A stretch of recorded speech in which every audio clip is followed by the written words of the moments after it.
इस वीडियो में हम देखने वाले हैं द फ्यूचर टेंस। इससे पहले हम लोग पास्ट और प्रेजेंट देख चुके हैं। उसके जितने भी डिफरेंट टाइप्स होते हैं, जैसे कि present simple, present continuous, present perfect continuous, है ना, इस तरीके से जो भी होता है सारी चीज़ें हम लोग कवर कर चुके हैं पास्ट और फ्यूचर की, नहीं सॉरी, पास्ट और प्रेजेंट की। अब हम देखने वाले हैं फ्यूचर। फ्यूचर का हम एक ही वीडियो में सारा का सारा कवर कर लेंगे, क्योंकि इसमें सिंपल सा ही है, एग्जाम्पल्स के थ्रू ही समझना है। एक्सरसाइज के लिए हम लोग नेक्स्ट वीडियो लेकर के आएंगे। तो देखते हैं कि द सिंपल फ्यूचर या फिर future indefinite tense, simple future भी कहते हैं और सिंपल फ्यूचर को हम लोग फ्यूचर इंडेफिनिट टेंस भी कहते हैं। इसकी फॉर्म क्या होती है? शेल या फिर विल। शेल या तो शेल लगाते हैं, शेल तो आजकल कोई यूज़ नहीं करता है, शेल की जगह अब सभी विल का इस्तेमाल करने लगे हैं और फिर वर्ब की फर्स्ट फॉर्म यहाँ पर लगती है। तो देखो क्या होता है, the future indefinite tense is use to express the action और event which is likely to happen in future. तो जो इवेंट फ्यूचर में होने वाली होती है, कहाँ पर? फ्यूचर में, जो आगे फ्यूचर में होने वाली होती है इवेंट, भविष्य में, उसके लिए हम लोग फ्यूचर इंडेफिनिट टेंस का इस्तेमाल करते हैं। In this tense we use shall या फिर will between the subject and the first form of verb. तो शेल और विल का इस्तेमाल करते हैं सब्जेक्ट या फिर फर्स्ट फॉर्म ऑफ वर्ब के बीच में। Normally we use shall with pronouns of first person I we in the same way. जैसे कि शेल कहाँ पर हम लोग इस्तेमाल करते हैं? I shall go to the market, we shall do this work. तो आई और वी के साथ ही हम लोग शेल का इस्तेमाल करते हैं। वैसे आजकल तो आई विल, वी विल यही इस्तेमाल होना है, वी विल रॉक यू, ऐसा करके कोई गाना है ना, हाँ, तो विल का ही इस्तेमाल ज़्यादा करने लगे हैं। But normally we use shall with pronouns of first person. ठीक है, मैं अपने बारे में या फिर हमारे बारे में बात कर रही हूँ, तो हम लोग शेल का इस्तेमाल करते हैं। इसी तरीके से we use will with the pronouns of second person, जैसे कि you will go there, he will do his job, she will go to the dance class, it will not fall, they will go there। तो इस तरीके से हम लोग जो second person pronoun इसके बाद जैसे ही हमारे टेंसेस कंप्लीट होते हैं, हम स्टार्ट करने वाले हैं नाउन्स, प्रोनाउंस, फिर उसके बाद एडजेक्टिव्स, एडवर्ब्स, ये सब हम लोग देखेंगे। तो अभी फिलहाल हम लोग ये समझते हैं कि शेल का इस्तेमाल हम लोग कहाँ कर सकते हैं? आई और वी के साथ। तो आई हो गया और वी, इन दो के साथ ही हम लोग शेल का इस्तेमाल करते हैं। और बाकी जो विल है वो तो सबके साथ ही लग जाता है। और जनरली जब हम लोग प्रोनाउंस की बात करते हैं, जैसे कि ही शी इट दे, तो ये क्या होते हैं? ये होते हैं प्रोनाउंस। तो प्रोनाउंस के साथ हम लोग सिर्फ विल का ही इस्तेमाल करते हैं। ये चीज़ हम लोगों को याद रखनी है। अब हम सेंटेंस देख लेते हैं कि सेंटेंस कैसा होता है। In negative sentence not is added after shall will.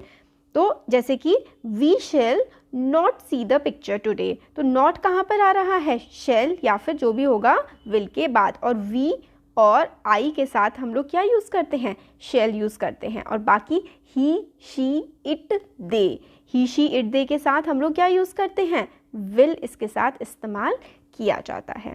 Interrogative sentence होते हैं जिनकी आगे क्वेश्चन मार्क लगता है। इंटेरोगेटिव में विल और शेल सेंटेंस के स्टार्टिंग में आ जाता है। जैसे कि will you go to college today, will, क्या तुम कॉलेज जाओगे आज। तो विल या फिर शेल सेंटेंस के स्टार्टिंग में आ जाता है जब कोई सेंटेंस इंटेरोगेटिव होता है, या फिर कोई सेंटेंस किसी चीज़ में जब हम लोग क्वेश्चन पूछते हैं तो उसमें विल और शेल सेंटेंस के स्टार्टिंग में आ जाता है। देखिए यहाँ पर will you go to college today, क्या तुम कॉलेज जाओगे आज। ये हम लोगों ने देख लिया फ्यूचर सिंपल। अब हम लोग देख लेते हैं फ्यूचर कॉन्टिन्यूअस टेंस। तो हम लोगों ने फ्यूचर सिंपल देख लिया, अब हम देख लेते हैं फ्यूचर कॉन्टिन्यूअस। अब आप लोगों को अभी तक आ गया होगा, पता होगा कि जब भी कॉन्टिन्यूअस होता है इसको हम लोग एक तो प्रोग्रेसिव भी कहते हैं। ठीक है, कॉन्टिन्यूअस को ही हम लोग प्रोग्रेसिव भी कहते हैं। तो इसमें हमेशा क्या आता है? ING आता है। जब भी प्रोग्रेसिव है या फिर कॉन्टिन्यूअस, कोई काम चल रहा है ना कोई काम, तो उसके आगे हम लोग क्या लगाते हैं? उसमें हम लोग ING लगाते हैं।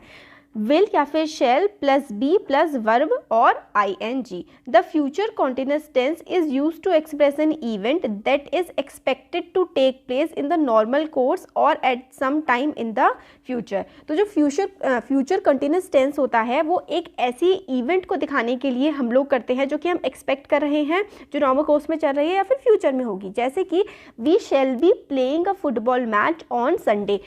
संडे को हम फुटबॉल का मैच खेलेंगे, तो वो एक काम थोड़े लंबे टाइम तक चलेगा। तो जो थोड़े लंबे टाइम तक चलता है उसके आगे हम लोग क्या लगाते हैं, ING लगाते हैं, क्योंकि वो कंटिन्यूएशन में चल रहा है, प्रोग्रेशन है उसमें। वी शैल बी, हम लोग खेलेंगे, we shall be playing football match on Sunday, Sunday को हम लोग मैच खेलेंगे। द न्यू, दूसरा एग्जाम्पल है कि new edition of this book will be coming out shortly, तो नई जो एडिशन है, एक और बुक आने वाली है, इस बुक के आगे और कॉपीज आने वाली हैं जल्दी ही, तो कमिंग, विल बी कमिंग। अब आता है इंटेरोगेटिव। क्या होता है, will you be taking part in the debate. Interrogative मतलब क्वेश्चन पूछ रहे हैं, तो क्वेश्चन में विल और शैल आगे आ जाता है, तो क्या तुम डिबेट में पार्टिसिपेट करोगे। नेगेटिव है, the farmers will not be watering the plants at this time, तो इस समय फार्मर्स जो है पेड़ों को पानी नहीं दे रहे होंगे। अब आता है फ्यूचर परफेक्ट टेंस। तो जब भी परफेक्ट होता है तो वर्ब की थर्ड फॉर्म होती है, और क्या होता है, हैव या फिर हैड, और फ्यूचर के टाइम पे हम लोग हैड नहीं हैव ही का इस्तेमाल करते हैं। तो विल शैल हैव और third form of the verb, तो वर्ब की थर्ड फॉर्म हम लोग परफेक्ट में इस्तेमाल करते हैं। Future perfect tense express an action which is expected to be completed by a certain time in future. हमें लगता है कि थोड़े से टाइम में फ्यूचर में ये काम होने वाला है, जैसे कि She will have covered half of her journey by Monday next, तो अगले मंडे तक, अगले सोमवार तक वो अपनी हाफ यानी कि आधी जर्नी, आधा रास्ता कंप्लीट कर लेगी। तो मतलब वो कंटिन्यूस चल भी रहा है वो काम, और वो हमें पता है कि वो कितना हो चुका है, तो मतलब चल रहा है और कितना हो चुका है ये भी हमें पता है। तब ऐसे केस में हम लोग वर्ब की थर्ड फॉर्म यानी कि हम लोग फ्यूचर परफेक्ट टेंस का इस्तेमाल करते हैं। She will have covered half of her journey by Monday next. We shall have reached there, हम वहाँ अभी तक पहुँच गए होते। We will have done this work, हमने ये काम मतलब अभी तक कर लिया होता है, फिर क्योंकि आधा काम हो चुका है अभी बचा हुआ है, तो we will have done this work, ऐसे करके। Future perfect progressive tense, the future perfect progressive has the form, तो future perfect progressive की क्या फॉर्म होती है, shall, will, have been plus present participle। तो इसमें फ्यूचर परफेक्ट प्रोग्रेसिव है, इसमें परफेक्ट हैज़ हैव भी आएगा, और हमारा इसमें क्या आएगा, ING भी आएगा, क्योंकि इसमें परफेक्ट है, प्रोग्रेसिव है, यानी कि कंटिन्यूस भी है और परफेक्ट भी है। तो इसको कैसे होंगे, will shall have been plus present participle. She will have been cooking now, अब वो खाना बना रही होगी, तो she will have been cooking now. I shall have been preparing for my exam, तो उस समय पर मैं क्या कर रहा होऊंगा, तो उस समय पर मैं अपने एग्जाम के लिए प्रिपेयर कर रहा होऊंगा। अच्छा वो क्या कर रही होगी, तो she will have been cooking now, तो इस समय पर वो खाना बना रही होगी। तो इस तरीके से होता है फ्यूचर परफेक्ट प्रोग्रेसिव में शैल या फिर विल, हैव और फिर बीन भी आता है, जब भी परफेक्ट प्रोग्रेसिव है तो बीन भी आएगा। तो she will have been cooking now, I shall have been preparing for exam.